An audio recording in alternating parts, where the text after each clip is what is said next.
China has responded to what President Trump announced, suggesting that it does not believe that pressure and economic sanctions are going to work, that diplomacy is what has to be pursued here. Is that China basically telling the president we're not playing along with this effort?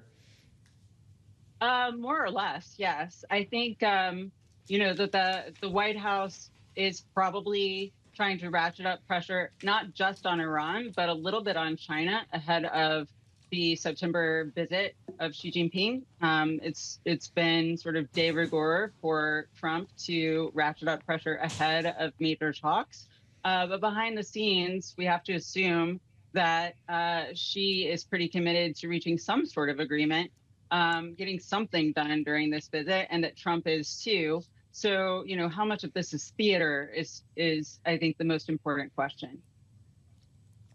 Well, on the subject of that visit, I actually discussed this on Balance of Power earlier this week with the former National Security Advisor to President Biden, Jake Sullivan. I asked him specifically who has the stronger hand, frankly, in that meeting that's coming up in just a few short weeks. This was his answer, Anna. One of the biggest things America has historically brought to the table in the competition with China is a network of powerful, robust alliances in both the Atlantic and the Pacific. And China has had a long-term strategy of wanting to undermine those alliances, to weaken them, to divide the United States from its allies. And they're looking right now and saying, wait, President Trump is actually doing our work for us. And I think it does mean that President Xi will come with a certain swagger in his step, because he believes that they are making progress economically and technologically, they're making inroads diplomatically, and the United States is losing or is degrading one of the most critical assets that it has. I wonder if you agree with that characterization, Anna. I couldn't agree more. The reality is that not only is China looking at a United States that has weakened its relationships with its allies, but on top of that, China is looking at a United States that has depleted a significant percentage of its weapon stockpiles, that is trying to both announce that it is going to become more reliant on itself in things like AI and drones, and then at the same time needs critical resources from China still, and for the foreseeable future will still need those critical resources from China in order to be able to compete. There is definitely a change in terms of who seems to have the upper hand. And at present, I think Xi Jinping likely feels like he does.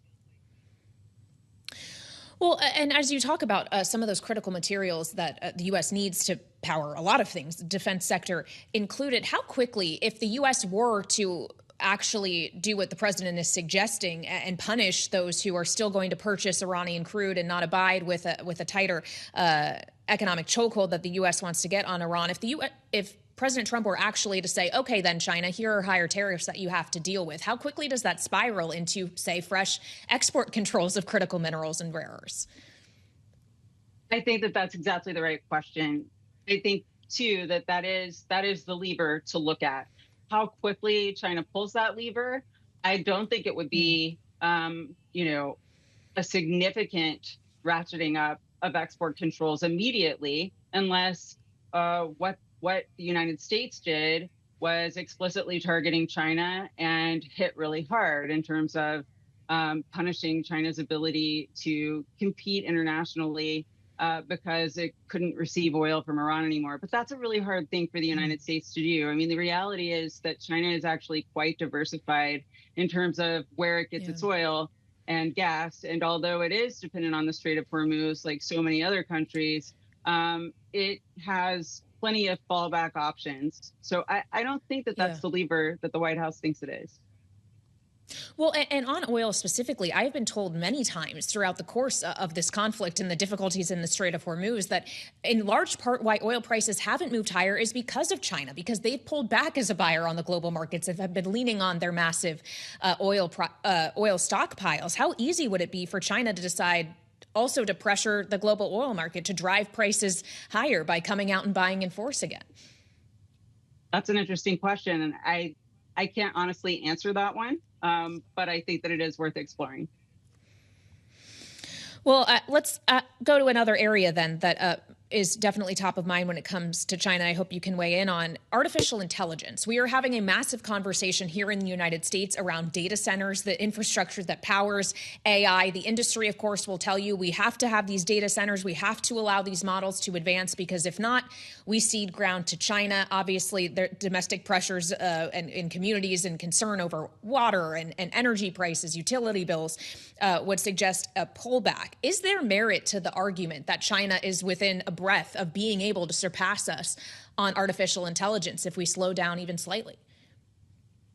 I do think that there's merit to the argument that China is catching up fast. And one of the reasons it's catching up is because it has a very different ecosystem in terms of its energy resources and its ability to bring these huge data centers online. That's cheaper and easier for them than it is for us. And so that is one way that they're going to continue likely to outcompete us. However, in terms of what their AI capabilities are, the experts seem pretty firm on their conviction that China's not actually within a breath of catching up to us. I guess we'll have to see.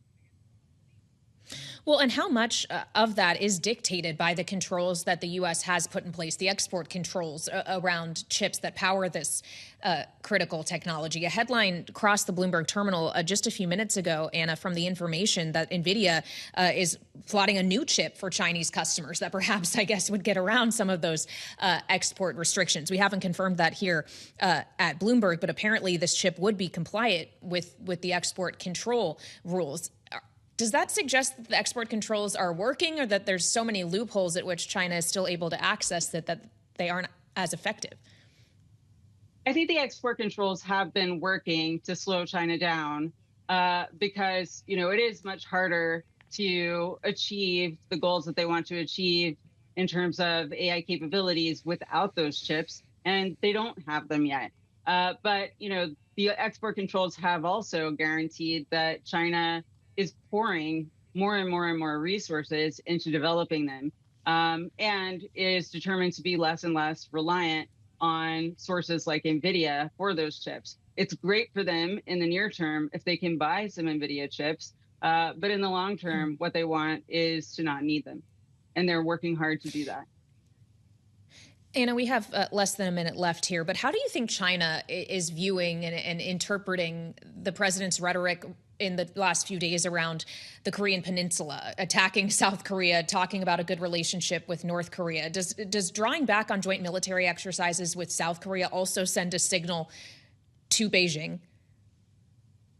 Certainly does. And I'm sure it's a positive signal from Beijing's standpoint.